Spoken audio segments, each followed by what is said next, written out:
I'm Chosen Architect, and this is my modded adventure.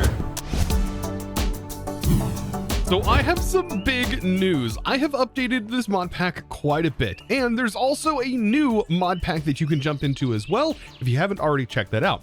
Basically, this entire mod pack in a skyblock. Yes, we're gonna be going over that very soon-ish.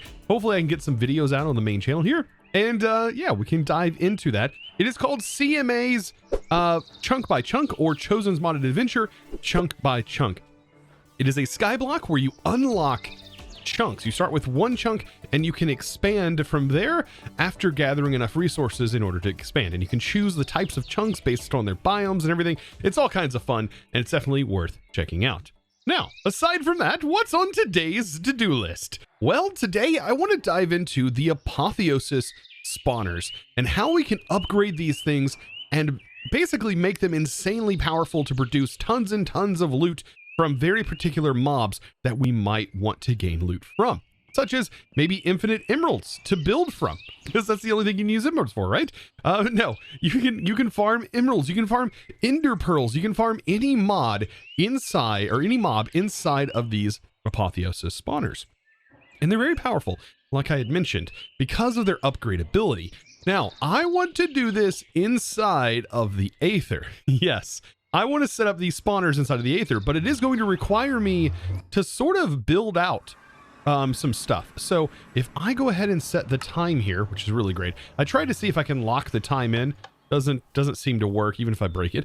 But what I want to do is I want to create a path that leads through here and then leads over into this island over here and follows this path. We're going to mine through the wall, and ultimately it's going to lead us into this area. Now, what I want to do is I want to utilize this interior space right here that is underneath all of this, and I want to use this to house these spawners. And this is going to allow us to sort of, do two things. We're going to play around with item transportation cross-dimensionally, which is going to be pretty neat. And we're also going to get to experience how crazy powerful Apotheosis spawners are. Now, you know me, there's two things that I really love, and that's powerful mods and, well, building. So let's get to building.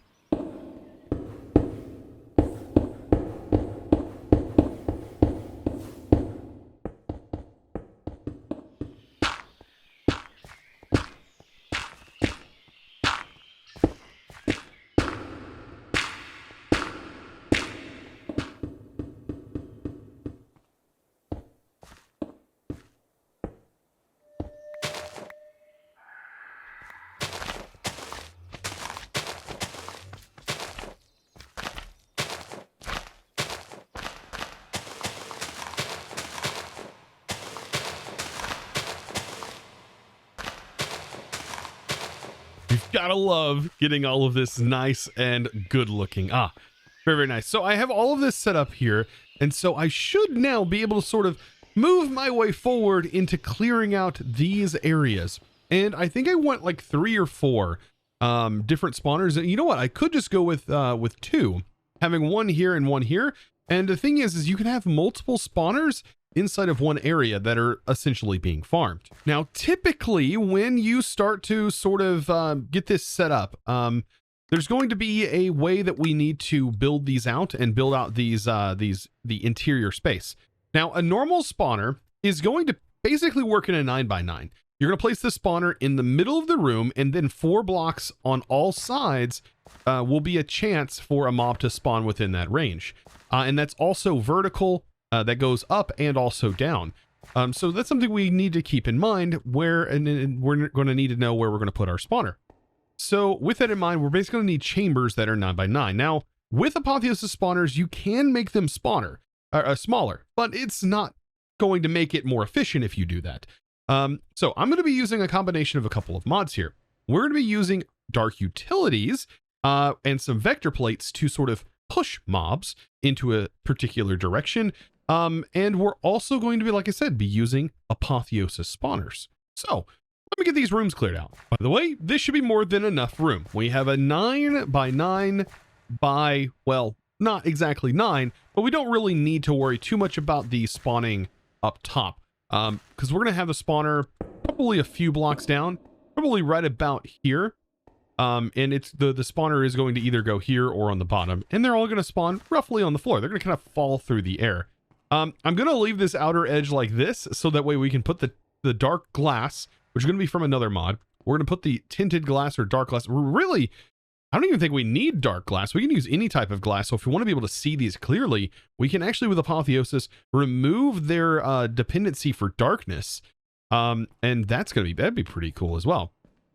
So I think over here, I can sort of get this cleared out and look like this. I think it's a cool little design here. And then I'm going to clear this one out the same way. So basically going out, thinking about this as the outer edge. So 1, 2, 3, 4, 5, 6, 7, 8, 9. So the same thing is going to go here.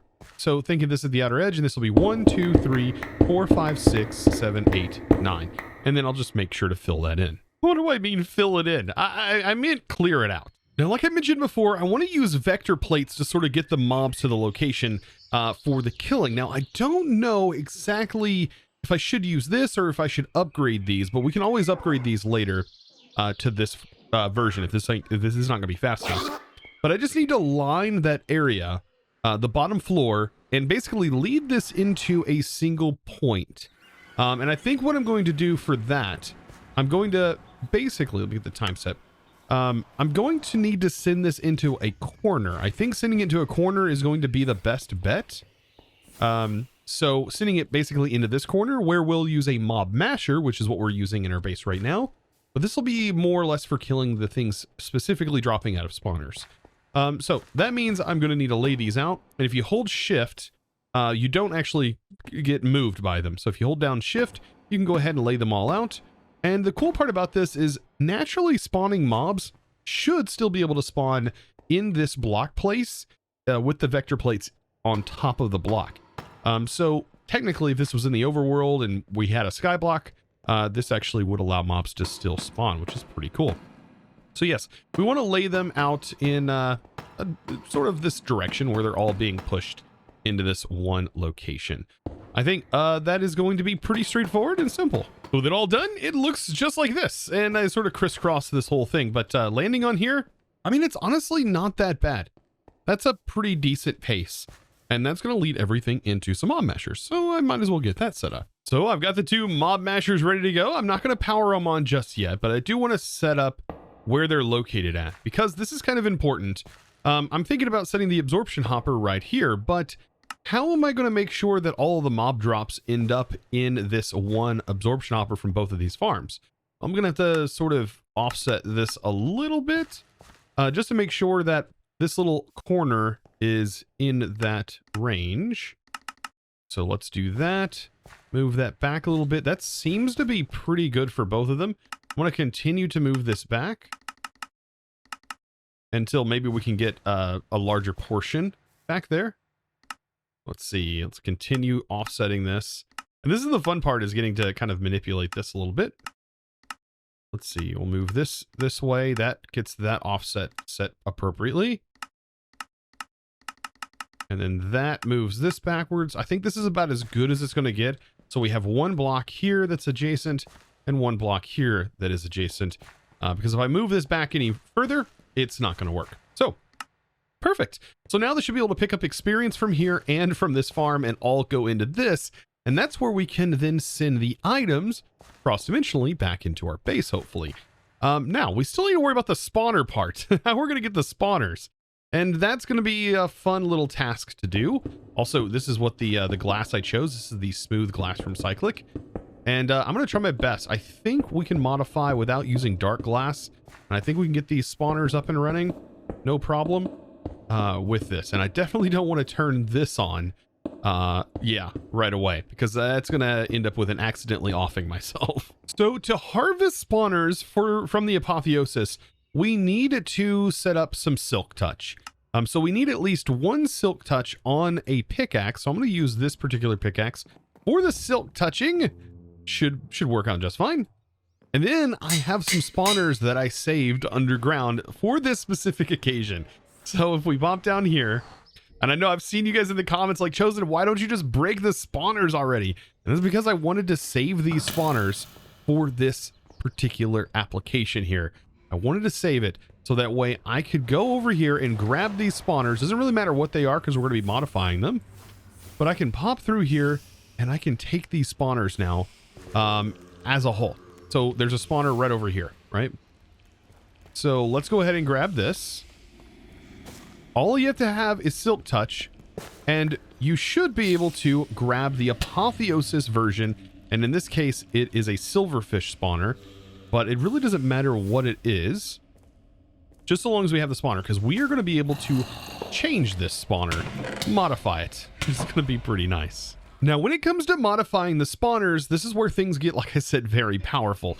So we can hit U on the spawner and we can sort of see all of the modifications. So a soul lantern means it will ignore light.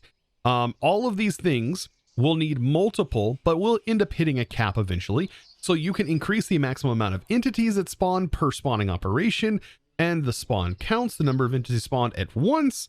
All of these lead to a ton of mob spawning, which gets kind of ridiculous. You can even spawn mobs with absolutely no AI, meaning that they are just completely just stand still, like with their arms out and everything. They're just, they don't do anything. They won't attack you. They won't do anything. This is probably one of the most powerful ones, because you don't really have to worry about mobs hurting you if you hop into your spawner or anything like that. The spawner delay. This will decrease the amount of time between spawns. And then you can also increase or decrease the range. These all have their own ways of doing those things. And then redstone control, which is ultimately going to be one of the first things that we end up enacting. And then there's another decrease of the maximum spawn delay, meaning that the range between delays are going to be limited. And then this right here would be how you increase the spawn range again. And then ignore conditions. This one's interesting as well. It's going to ignore the conditions that certain mobs may have in order to spawn. And then I believe that is player range. I think player range is another one that I think I missed in the list. Also, to be able to undo, you need to hold quartz in your offhand and use the same thing. Oh, there it is. Ignore players is the nether star. But to be able to undo something that you may have applied, to kind of reverse it back, you need to use quartz in your offhand and then use the same item that you used to modify it. And that will sort of undo if you accidentally sort of make a mistake. But ignore players is what we're going to need in order for this spawn to run while we're actively doing something else. So it will actively run so long as the chunks are loaded.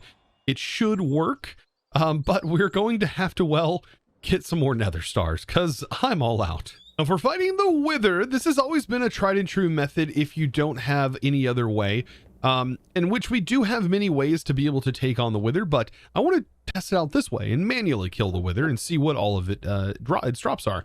So to be able to do this, and you can even do this in vanilla, basically right underneath the center location. So if you found the center, you're going to want to place obsidian directly underneath, and then you're going to want to build out basically an iron golem sort of shape, or the same shape as the wither body, because we're going to lay the wither on its side, and then we're going to apply the skulls, and just like that, we will have ourselves a wither spawned in that should get trapped in here. And you can go ahead and back up so you don't take on the brunt of the blast, but it's actually going to take damage on its own just being here.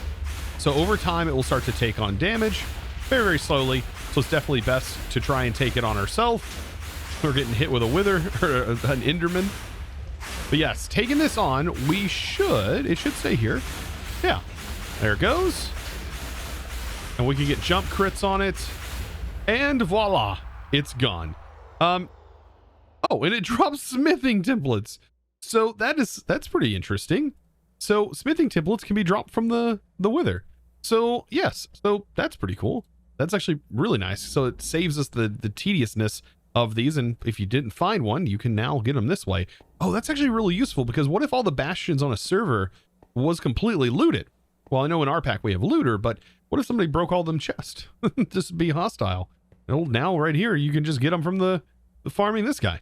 That's actually really, really nice. An unintended feature, an unintended bug that ends up now being a feature. So yes, I need to spawn them again, get another one going, and then we should be ready to rock and roll. Now I have basically everything in my inventory ready now to be able to modify these spawners. and I hope I have enough of the resources to do it. Basically going to be turning it, giving it a redstone mode so that way it can be turned on and off with some redstone, which is definitely nice.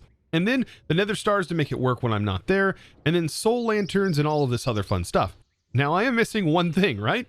How are we going to change the spawners? Well, that's where spawn eggs are going to come into play, and I'm going to show you how to get those. So for this, you're going to need a mob swab. So this right here is how we actually gather the DNA off of particular mobs, and then we can maybe play with a chicken in a weird way that can go ahead and drop a mob egg. So we're going to need to do that, and we're going to need to figure out what mob we want to spawn. And I think I know one particular one. I want a Vindicator, I think.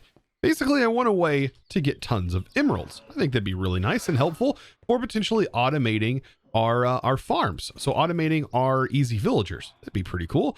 But what other mob would I want? Now, the good part about this, by the way, is you can also change the egg at any time. So if you want to turn it into a Vindicator, and then later on down the road, if you're done farming it, you can want to change it to something else, you can easily do that with the same method. I think I know just the mob. Yes, wither skeletons. Oh, because what if I want to automate nether star production?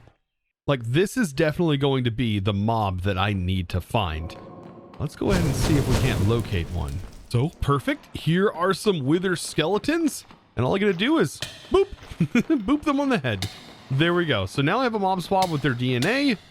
So I should probably go ahead and head back to the overworld as soon as I take care of these guys. Now there's still one other place that we need to go to, and it is on our map. Remember, we went here, we didn't save the allays, and I think this time we can definitely save the allays if they're still here, if they didn't disappear. Ah, good, the allays are still here.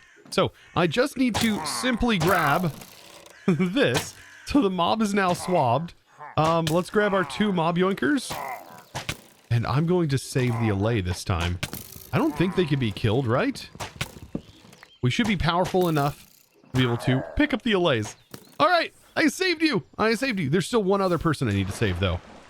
Oh, let's set this guy loose. Yes, this is going to work out well. Get out, my dude. Go get him. Yes, it's wrecking time. So yes, actually I think the mob swab was on the wrong thing, right? We grabbed a pillager. We don't necessarily want a pillager, we want a Vindicator.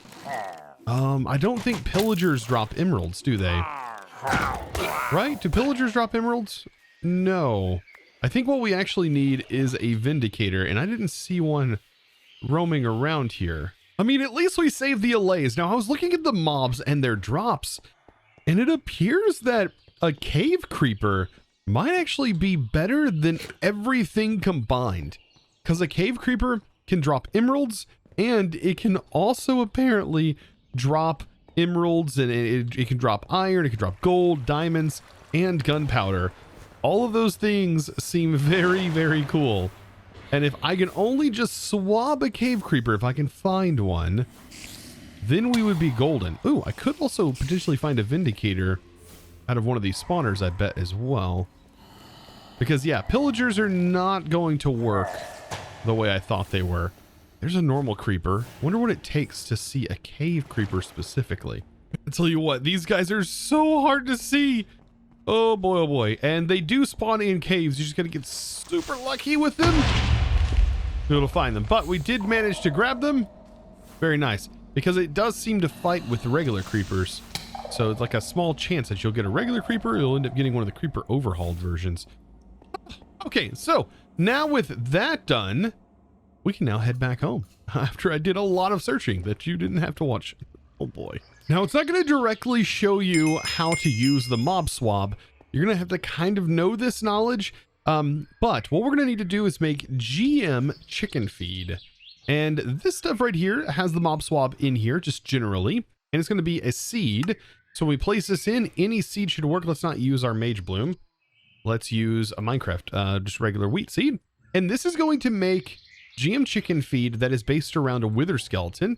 And then this is going to be a GM chicken feed based around the creeper overhaul creeper. And this should generate a mob egg for each of these. So let's head over to the place, which is way over here, that I remember having some chickens. And yeah, we need to find some chickens. So here's one, and disregard the questionable axe. And so there's that spawn egg. Oh, good Dark Osto. And now we just gotta find another chicken. And they probably all ran away after seeing that monstrosity. Perfect. Let's get this one. Oh, goodness. So now we have 2 spawn eggs that we can now use in order. I mean, we can always make more, but we can now use these in the spawners. So it's now time to get these bad boys set up. So now it's time to set up our spawners. And so I'm going to place a spawner right here. And by default, it is going to run, but we're going to want to place a comparator on here, and that's going to immediately shut it off, which is just what we want. And I think this is the same height over here. I want to set these. So this one can go here. And then again, comparator. So now they're redstone controlled, and we can go ahead and put a lever on them to be able to turn them on and off at any given time. Or we can even use something to control the lever. But there's some other things that I want to do. Let's see, let's grab some blocks here so I can just place some blocks to walk on. That would be helpful. All right, so let's go ahead and start manipulating this. So Nether Star is one of our first upgrades on this particular one. And then we'll put a soul lantern so it can ignore light. It doesn't need to worry about light. And then we'll have sugar. And I think we can max out sugar. Now we have to hold down control to see the stats changing. But as you can see, it is now maxed out. I can't put any more sugar in. And same with the clock. You'll see that the max spawn delay is going down, and I should be able to put several of these in. And we want to get that as low as we can. So that's pretty low. And the fermented spider eyes, this is going to increase the amount that spawns, the spawn count. That's capped out. And then gas tiers, this is going to increase the amount of entities that can spawn. So up to 32. So already this is pretty powerful. And I want to do the exact same thing to the other one. And now for the fun part, to change the spawner. So let's make this a cave spawner. So now that will spawn cave creepers. And then we'll use this to change what this spawns in. And this is going to spawn in wither skeletons.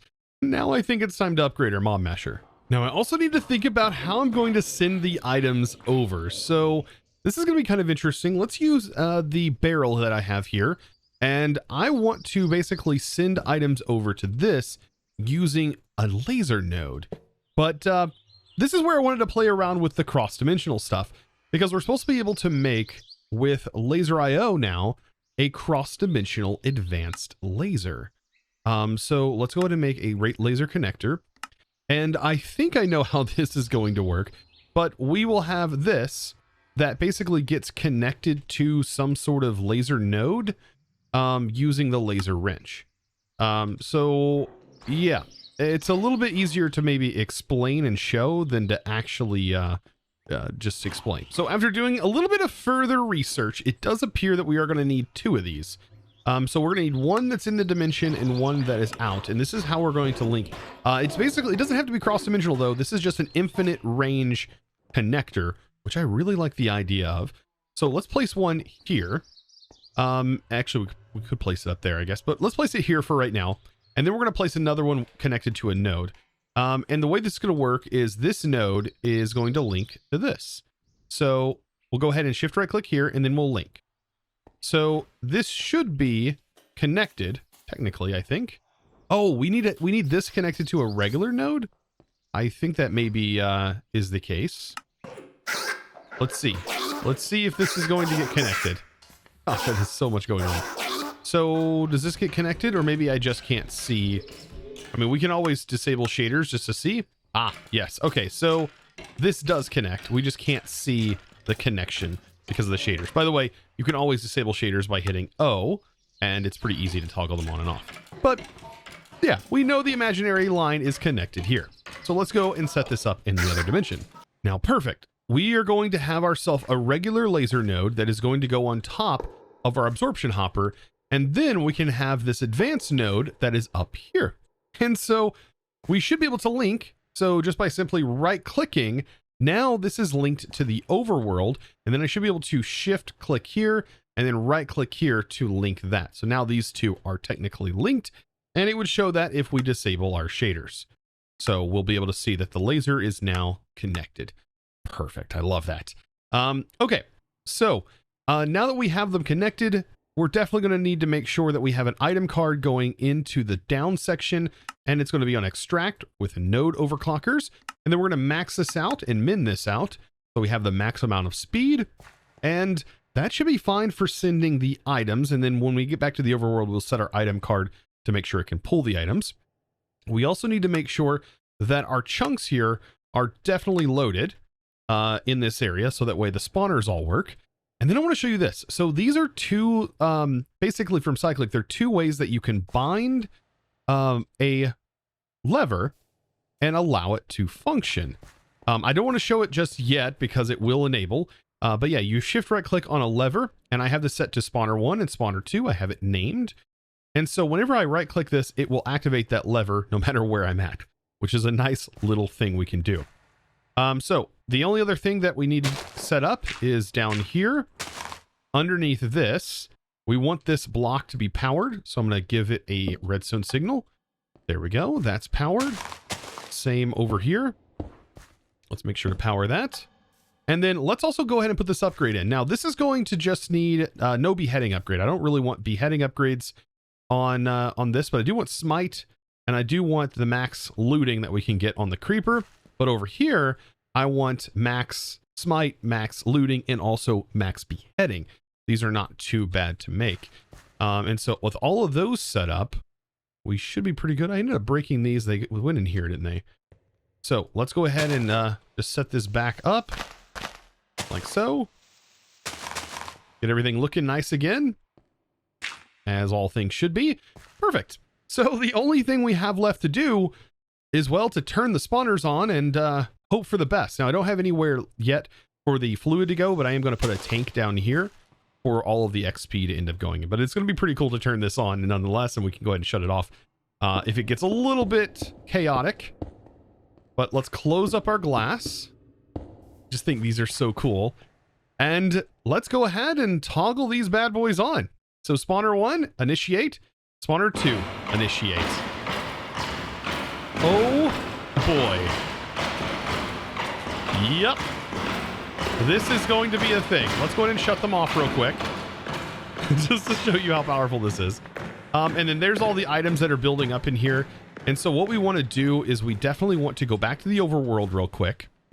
And we want to go ahead and set up our laser IO node to go ahead and put it into our new system. So this should start working as soon as we put this card in here. So that should start sending all the items very, very fast into here. And I think I'm going to need a void upgrade on this. 100% we're going to need a void upgrade. And let's go ahead and turn it into an advanced version. Because I'm going to want to void a couple of things out of here immediately. And that is going to be the swords. And let's go into, let's ignore durability, ignore MBT. And then that should clear out the swords. And so we shouldn't have those building up in here anymore. And then we're also going to put a stack upgrade. I should probably make this barrel a little bit bigger. Yeah, and anytime we get new things like these pants, for example. Yeah, boots and pants. Those will also need to be voided. But as you see, all of the items are getting put in here, which is amazing.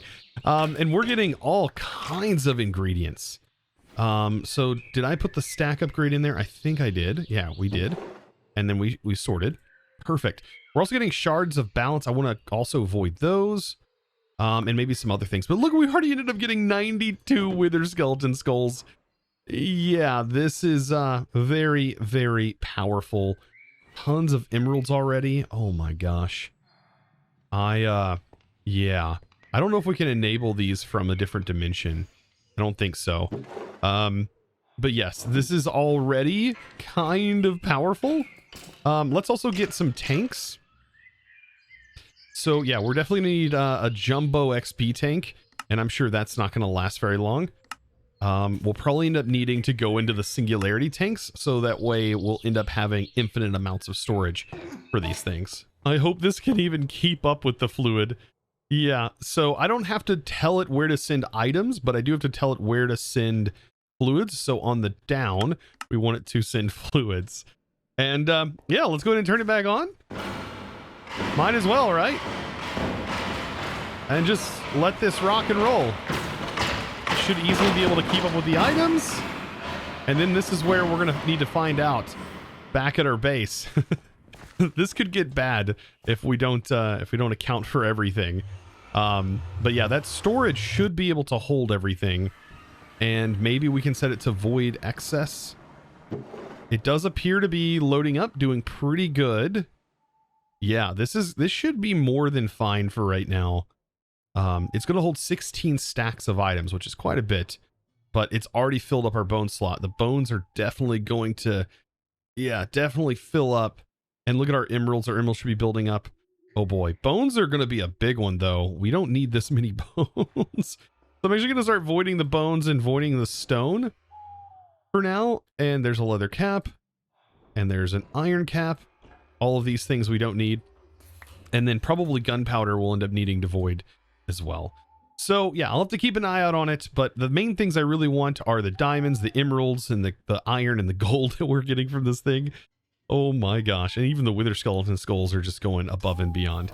So that is one powerful spawner. Honestly though, what a cool project this was. And I hope you guys enjoyed today's episode. Hopefully you learned a lot about Apotheosis spawners and also the new laser IO nodes allowing you to send items cross-dimensionally now, which is absolutely amazing. If you guys did enjoy, be sure to click that subscribe button if you haven't already and give this video a huge thumbs up. And well guys, it's now time to thank the amazing supporter of today's episode. And that amazing thanks is going to go out to Chilloid192. Thank you so much for your amazing support, by the way, over on the Discord, becoming a Discord premium member and supporting in one of the best ways possible. Thank you guys so much. I hope to see you in the next one. And as always, thanks for watching. Bye.